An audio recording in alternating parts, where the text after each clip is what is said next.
اعوذ باللہ من الشیطان الرجیم بسم اللہ الرحمن الرحیم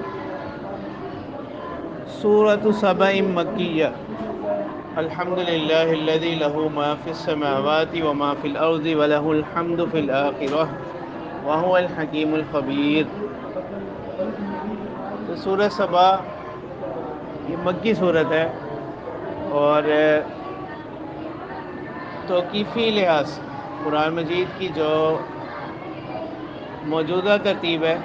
اس کو ترتیب توقیفی بولتے ہیں۔ تو توقیفی اعتبار سے یہ 34ویں نمبر کی صورت ہے قرآن مجید میں، اور نزول کے اعتبار سے اس کا جو ہے 58ویں صورت ہے قرآن مجید۔ 56 اس کی آیات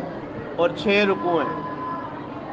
تو قرآن مجید میں اس قسم کی 5 صورتیں ہیں جو الحمدللہ سے شروع ہو رہی ہیں۔ سورۃ فاتحہ ہے، سورہ انعام ہے، اس کو سورہ انعام ہے، انعام نہیں پڑھنا اس کو۔ سورہ کہف ہے اور یہ سورہ سبع ہے۔ پھر آگے سورہ فاطر ہے۔ یہ 5 صورتیں ہیں قرآن مجید کی جو الحمدللہ سے شروع ہوتی ہیں۔ تو اب گزشتہ سورت کے آخر میں امانت کا ذکر تھا کہ ہم نے انسان پر امانت اتاری۔ تو اب اس صورت میں ان اسباب کو زیادہ تر بیان کیا جا رہا ہے کہ جن میں مشغول ہو کر انسان اس امانت کو ضائع کرتا ہے۔ ٹھیک ہے، نفسانی خواہشات ہیں، غلط عقائد ہیں، مال دولت کے پیچھے لگ جانا، تو یہ اسباب اس صورت میں بیان کیے گئے ہیں۔ یہ مکی صورت ہے۔ مکی صورتوں کا جو مضامین ہے، اس کے جو مضامین ہوتے ہیں زیادہ تر وہ یہی ہوتا ہے، عقائد کا اثبات ہوتا ہے۔ لیکن صحیح صورت میں بھی کتاب اللہ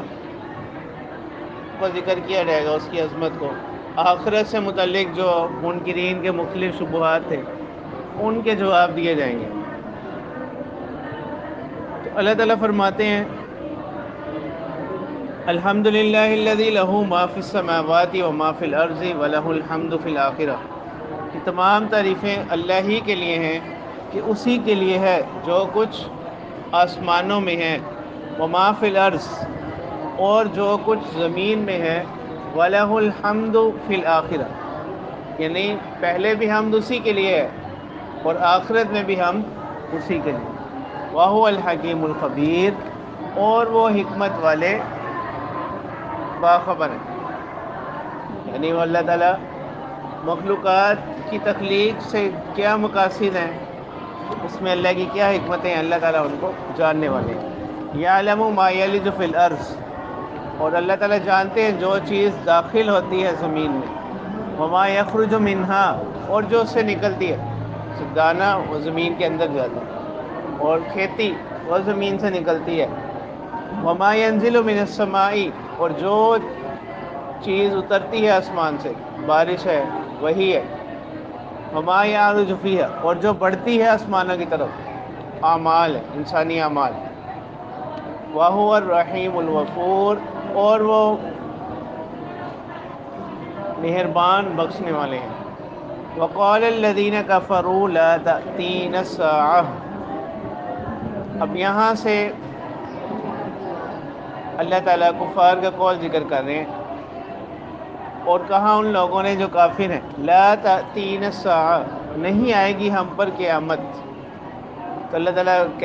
اس کے جواب میں ارشاد فرماتے ہیں قل بلا وربی لتأتینکم،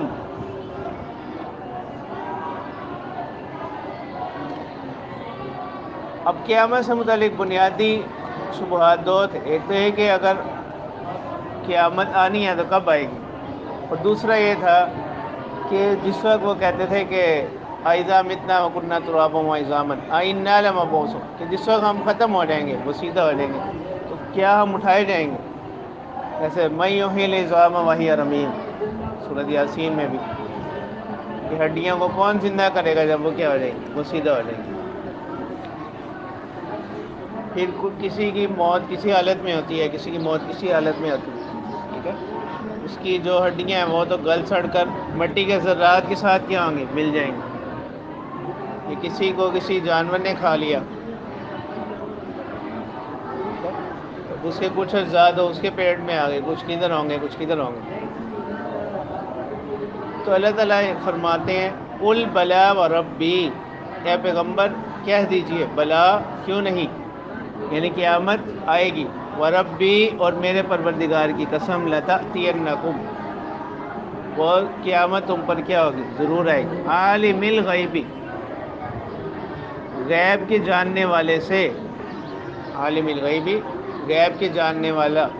اللہ تعالیٰ کی صفت بیان کی جائے گی. ان کے سوال کا جواب ہو گیا نا کہ انہوں نے کہا تھا کہ جس وقت ہمارے اعضاء کوئی کدھر ہوگا تو کدھر ہوگا، مٹی میں اجزاء مل جائیں گے. لا یعزب عنہ مثقال ذرۃ فی السماوات، کہ غائب نہیں، لا یعزب عنہ غائب نہیں اللہ تعالیٰ سے، مثقال ذرۃ یعنی ذرا سا ذرہ بھی، مثقال ذرۃ چھوٹی سے چھوٹی چیز بھی، فی السماوات آسمانوں میں، ولا فی الارض اور نہ ہی زمین میں، ولا اصغر من ذلک اور نہ ہی اس سے بھی چھوٹی کوئی چیز اگر ہو سکتی ہے جسامت کے اعتبار سے، ولا اکبر اور نہ اس سے بڑی، الا فی کتاب مبین مگر وہ کس میں ہے، واضح کتاب میں ہے. یعنی ہر چیز اللہ کے علم میں موجود ہے. کیوں؟ لیجزی الذین آمنوا وعملوا الصالحات، تاکہ اللہ تعالیٰ بدلہ دیں ان لوگوں کو جو ایمان لائے، وعملوا الصالحات اور اچھے اعمال کیے، اولئک لہم مغفرۃ ان لوگوں کے لیے مغفرت ہے، ورزق کریم اور عزت کی روزی. والذین سعوا فی آیاتنا معاجزین اولئک لہم عذاب من رجز علیم، اور وہ لوگ جنہوں نے کوشش کی ہماری آیات میں، معاجزین کہ عاجز کر دیں، کمزور کر دیں، بے بس کر دیں. یعنی یہاں کوشش سے مراد آیات کو باطل کرنے کی کوشش. تو اب یہ مختلف طریقوں سے ہو سکتا ہے. آیات کو باطل کرنے کی کوشش انکار کر کے، یا ان کے ایسے معنی کر کے جو کیا ہوں، باطل پر مبنی معنی ہو. ٹھیک ہے. تو اللہ تعالیٰ فرما رہے ہیں والذین سعوا فی آیاتنا، اور جن لوگوں نے کوشش کی ہماری آیات میں، معاجزین کہ وہ کیا کر دیں گے، عاجز کرنے والے ہیں. تو یہ آیت بھی عام ہے، تو یہ ہر دور کے ساتھ کیا ہے، مطلق ہے نا، اس ہر دور کے لیے، کسی خاص گروہ کا بیان نہیں ہو رہا ان سے. ٹھیک ہے. آج بھی جو لوگ مختلف طریقوں سے کوشش کرتے ہیں آیات الہیہ کو، اللہ تعالیٰ کے احکامات کو یا تو ختم کرنے کی، یا ان کو باقی رکھتے ہوئے ان کی ایسی تعویلات کی جو کیا ہوں، تعویلات باطل ہوں، تو وہ بھی اسی میں داخل ہیں. صحیح فی الآیات میں دونوں چیزیں داخل ہیں، ان کا انکار کرنا یا ان کی باطل تعویلات کرنا. اولئک لہم عذاب من رجز علیم، ایسے لوگوں کے لیے کیا ہوگا، عذاب ہے دردناک، کہ دردناک عذاب ہوگا. غیر الذین اوتوا العلم الذی، اور دیکھتے ہیں وہ لوگ، غیر الذین اوتوا العلم اور دیکھتے ہیں وہ لوگ، یہاں را بمانا اس کے جاننے کے، جانتے ہیں وہ لوگ، الذین اوتوا العلم جن کو علم دیا گیا، الذی انزل الیک من ربک هو الحق، کہ جو چیز اتاری گئی آپ کی طرف آپ کے پروردگار کی جانب سے، هو الحق وہ کیا ہے، برحق ہے. ویہدی اور رہنمائی کرتی ہے، الی صراط العزیز الحمید غالب تعریف کے لائق ذات کے راستے کی طرف. وقال الذین کفروا، اب یہاں سے ان کے استہزاء کو بیان کیا جا رہا ہے کہ جو وہ آپ صلی اللہ علیہ وسلم کا مذاق اڑاتے. وقال الذین کفروا، یہ کافر لوگ آپس میں ایک دوسرے کو کہتے تھے، هل ندلکم علی رجل، کیا ہم تمہاری رہنمائی نہ کریں، تمہیں نہ بتلائیں ایسے شخص کے بارے میں، ینبئکم کہ جو تمہیں خبر دیتا ہے، جو تمہیں خبر دیتا ہے اذا مزقتم کل ممزق، جب تم ریزہ ریزہ ہو جاؤ گے، بالکل ریزہ ریزہ، یعنی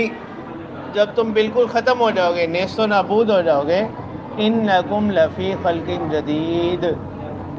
تو تم ایک نئی تخلیق میں ہوگے۔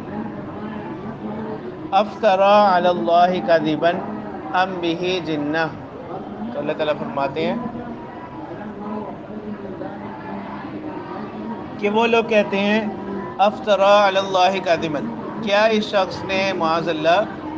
بہتان باندھا ہے اللہ پر جھوٹا، ام بہ جنہ، یا اس کو کوئی جنون لاحق ہے، کوئی ایسا کیفیت، ایسا مرض لاحق ہے جس کی وجہ سے معاذ اللہ یہ ایسی باتیں کر رہے ہیں۔ ایسے وہ کہتے ہیں ان نقول الا تراک بعض الہتنا مسو، قوم ہود، کہ ہمارے کسی معبود نے آپ کو برائی کے ساتھ کیا کر لیا، چھو لیا، جس کی وجہ سے آپ کس سے سیدھے راہ سے ہٹ گئے، یعنی وہ تو گمراہی کو سیدھے راہ سے کہتے تھے۔ تو اسی طرح وہ کہہ رہے ہیں کہ یہ معاذ اللہ یا تو اللہ پر جھوٹا بہتان باندھ رہے ہیں یا ان کو کوئی جنون لاحق ہے۔ تو اللہ تعالیٰ فرماتے ہیں بل الذین لا یؤمنون بالآخرۃ فی العذاب والضلال البعید، تو بل کس کے لیے آتا ہے؟ پہلے کلام سے کلام کو پھیرنے کے لیے، یعنی پہلے کلام کی نفی کے لیے اللہ تعالیٰ فرماتے ہیں بلکہ یہ کوئی بھی ان میں سے بات نہیں ہے کہ نہ تو معاذ اللہ آپ کوئی جھوٹ بول رہے ہیں، نہ آپ کو جنون لاحق ہے، بلکہ الذین لا یؤمنون بالآخرۃ، وہ لوگ جو آخرت پر ایمان نہیں رکھتے، آخرت پر یقین نہیں رکھتے، فی العذاب والضلال البعید، وہ کس میں ہیں؟ عذاب اور دور کی گمراہی میں، بڑی گمراہی میں۔ افلم یروا الی ما بین ایدیہم وما خلفہم من السماء والارض، تو اللہ تعالیٰ فرماتے ہیں کہ ایک انسان کی تخلیق تو معمولی سی بات ہے، افلم یرو، کیا ان لوگوں نے نہیں دیکھا، الا، اس چیز کی طرف، ما بین ایدیہم، جو ان کے سامنے ہے، من السماء والارض، ان کے سامنے اور ان کے پیچھے، من السماء والارض، آسمانوں سے اور زمین میں سے، ان نشأ نخسف بہم الارض او نسقط علیہم کسفا من السماء، اگر ہم چاہیں ان کو دنسا دیں زمین میں، نخسف بہم الارض، ان کو دنسا دیں زمین میں، او نسقط علیہم، یا گرا دیں ان پر ٹکڑا آسمان سے، ان فی ذلک لآیۃ لکل عبد منیب، اللہ تعالیٰ فرماتے ہیں کہ خود جو ہماری بنائی ہوئی چیزیں ہیں اس کے اندر بھی کیا ہے؟ نشانی ہے، لکل عبد منیب، ہر رجوع کرنے والے شخص کے لیے، ہر رجوع کرنے والے شخص کے لیے۔ وَلَقَدْ آتَيْنَا دَاوُودَ مِنَّا فَضْلًا، اب یہاں سے اللہ تعالیٰ چند پیغمبروں کا تذکرہ فرما رہے ہیں۔ تو حضرت داؤد علیہ السلام یہ اللہ کے ایسے پیغمبر ہیں کہ اللہ تعالیٰ نے ان کو نبوت بھی عطا فرمائی اور بادشاہت بھی عطا فرمائی۔ اللہ تعالیٰ فرماتے ہیں کہ ہم نے داؤد علیہ السلام کو عطا کیا، منا، ہماری جانب سے، فضلاً، فضل، مہربانی، رحمت۔ اب وہ کیا تھا؟ ایک تو چیز ان میں سے یہ تھی، یا جبال اوبی معہ والطیر، کہ ہم نے پہاڑوں کو حکم دے رکھا تھا۔ حضرت داؤد علیہ السلام پر زبور نازل ہوئی، تو حضرت داؤد علیہ السلام کی ایک شہرت ان کی خوبصورت آواز بنی، تو جس وقت وہ پڑھتے تھے تو باقی مخلوقات بھی ان کے ساتھ تسبیح کیا کرتی تھی، تلاوت کیا کرتی تھی۔ تو اللہ تعالیٰ فرماتے ہیں یا جبال اوبی معہ، کہ اے پہاڑو، اوبی معہ، کیا کرو؟ تسبیح کرو ان کے ساتھ، اوبی معہ، ہاں، تو اوبا یؤوب تعویب، اس کے ایک معنی آتے ہیں دہرانا، کہ جو چیز یہ پڑھتے ہیں تم بھی ان کے ساتھ ساتھ دہراؤ، اور ایک معنی اس کے کیے گئے اوبی سبحی، کہ اے پہاڑو تم کیا کرو؟ ان کے ساتھ تسبیح کرو۔ جس وقت حضرت داؤد علیہ السلام اللہ کی پاکی بیان کریں، اللہ کی حمد و ثنا بیان کریں، تم بھی ان کے ساتھ کرو۔ والطیر، اور پرندے، اور پرندے، یعنی اے پرندوں تم بھی ان کے ساتھ کیا کرو، تسبیح کرو۔ تو پرندوں کی تسبیح یہ اس تسبیح کے علاوہ ہوگی جو قرآن میں باقی مخلوقات کی تسبیح کے لیے اللہ تعالیٰ فرماتے ہیں نا، وَإِن مِّن شَيْءٍ إِلَّا يُسَبِّحُ بِحَمْدِهِ، کہ ہر چیز اللہ کی پاکی کو بیان کرتی ہے، وَلَٰكِن لَّا تَفْقَهُونَ تَسْبِيحَهُمْ، لیکن تم ان کی تسبیح کو نہیں سمجھتے۔ تو یہاں پر جو مفسرین فرماتے ہیں الگ سے پرندوں کا ذکر کیا گیا، یہ اس تسبیح کے علاوہ تسبیح ہے، کیونکہ وہ تسبیح تو عام ہے، وہ تسبیح عام ہے۔ تو یہاں حضرت داؤد علیہ السلام کے معجزات کو ذکر کیا جا رہا ہے، تو یہ سیاق تقاضا کر رہا ہے اس کا کہ یہ تسبیح اس تسبیح کے علاوہ ہے، یہ تسبیح جو ہوگی وہ اس تسبیح کے کیا ہوگی، علاوہ ہوگی۔ وَأَلَنَّا لَهُ الْحَدِيدَ، اور ہم نے نرم کر دیا ان کے لیے لوہے کو، تو یعنی ان کے ہاتھوں میں آ کر لوہا نرم ہو جاتا، وہ اس کو جس طرح چاہتے اس شکل میں اس کو کیا کر لیتے، ڈھال لیتے، تو یہ بھی ان کا ایک معجزہ تھا۔ اور محدثین کے امام ابو داود، سنن ابی داود والے محدثین کے یہاں ایک جملہ مشہور ہو گیا، اُلِینَ لِأَبِی داود الحدیث کما اُلِینَ لِداود علیہ السلام الحدید، کہ حدیث امام ابو داود کے لیے ایسے ہی نرم کر دی گئی جیسے حضرت داؤد علیہ السلام کے لیے لوہا کیا کر دیا گیا، نرم کر دیا، یعنی یہ جملہ اشارہ ہے ان کی مہارت فی الحدیث کی طرف۔ تو اللہ تعالیٰ فرماتے ہیں ان اعمل سابغات، کہ آپ بنائیں زرہیں، ان اعمل سابغات، آپ بنائیں زرہیں، وقدر فی السردی، اور کیا کریں، وقدر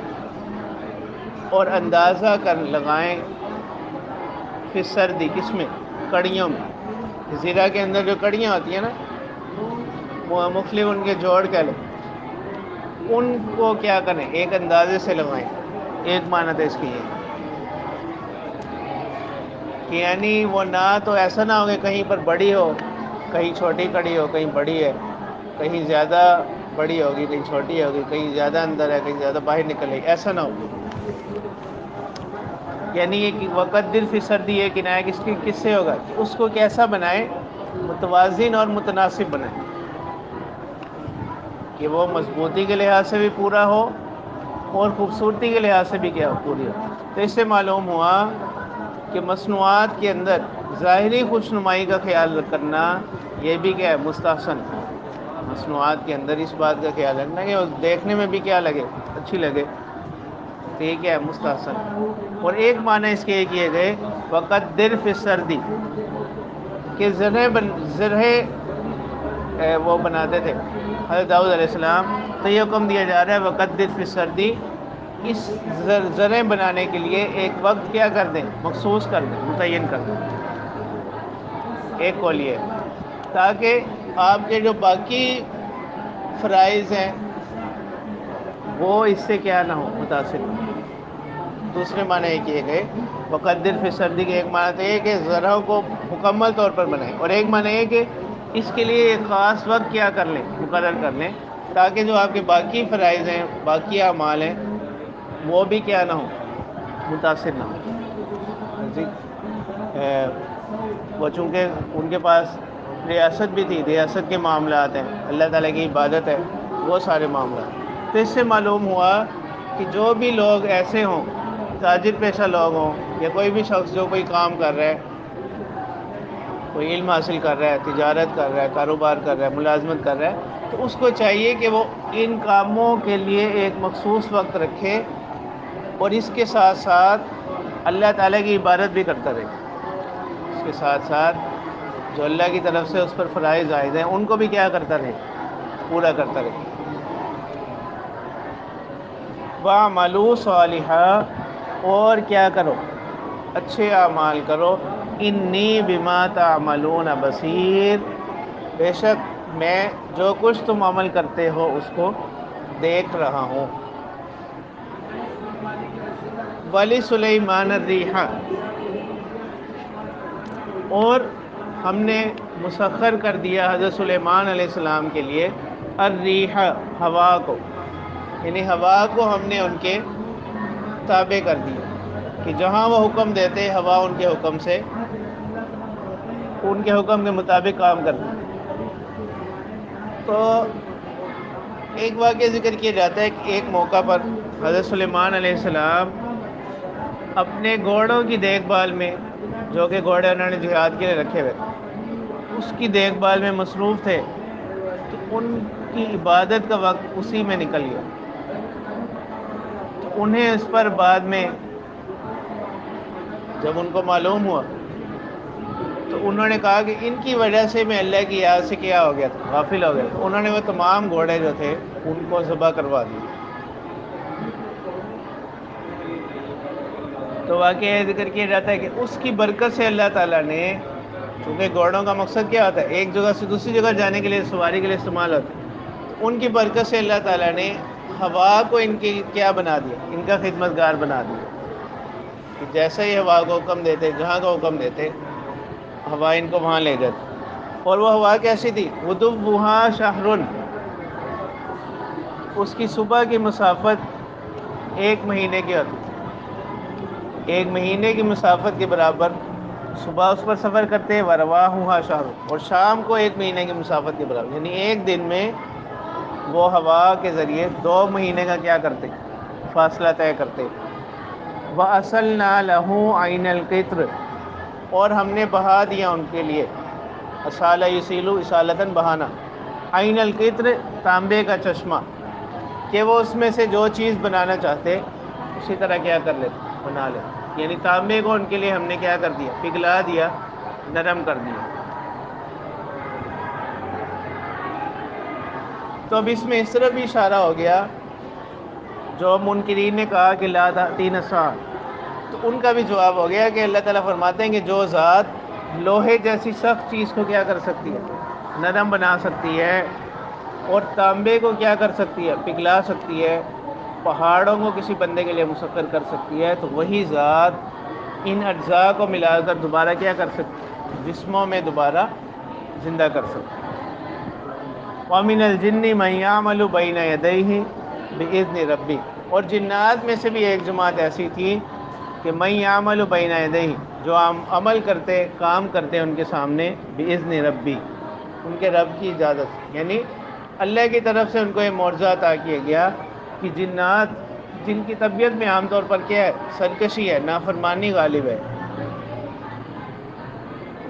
اللہ تعالیٰ نے ان کو بھی حضرت سلیمان علیہ السلام کا کیا بنا دیا، خدمت گار بنا دیا۔ تو یہ ان کا ایک معجزہ ہے۔ وَمَن يَزِغْ مِنْهُمْ عَنْ أَمْرِنَا، اور جو کوئی کیا کرے گا، ازاغ یزیغ، یعنی منہم پلٹے گا، ٹھیک ہے، منہم ان میں سے، عن امرنا ہمارے حکم کی نافرمانی کرے گا، نذقہ من عذاب السعیر، اس کو ہم چکھائیں گے دردناک عذاب، دردناک عذاب میں سے ہم اس کو کیا کریں گے، چکھائیں گے۔ تو آگے اس کے بیان کیے گئے ہیں جنات کے مختلف اعمال کو بیان کیا کہ وہ حضرت سلیمان علیہ السلام کے لیے کون کون سے کام کیا کرتے تھے۔ تو تذکیر جنات کا جو مسئلہ ہے، اب جس طرح حضرت سلیمان علیہ السلام کے لیے جنات کو مسخر کیا گیا، وہ ان کا معجزہ ہے۔ ایسے کلمات کے ذریعے سے جنات کو مسخر کرنا جن میں کفریہ کلمات ہوں، یہ جائز نہیں۔ یہ ایسے کلمات کے ذریعے سے جن کے معنی معلوم نہ ہو، ان سے بھی جائز نہیں، کہ ممکن ہے ان میں کوئی ایسا کلمہ ہو جس کے معنی کوئی معنی کفریہ یا شرکیہ نکلتے ہیں۔ البتہ ایسے کلمات کے ذریعے سے جنات کو مسخر کرنا جو قرآن و سنت سے محفوظ ہو، اور ان میں کوئی کفریہ کلمہ یا شرکیہ کلمہ نہ ہو، اور اس کا مقصد بھی صرف کیا ہو، خود اپنی حفاظت مقصود ہو یا دوسروں کو ان کی شرارتوں سے بچانا مقصود ہو، تو پھر اس کی اجازت ہے، پھر اس کی اجازت ہے۔ وہ بھی صرف اس صورت میں کہ اگر وہ شرکیہ کلمات، کفریہ کلمات کے ساتھ نہ ہو۔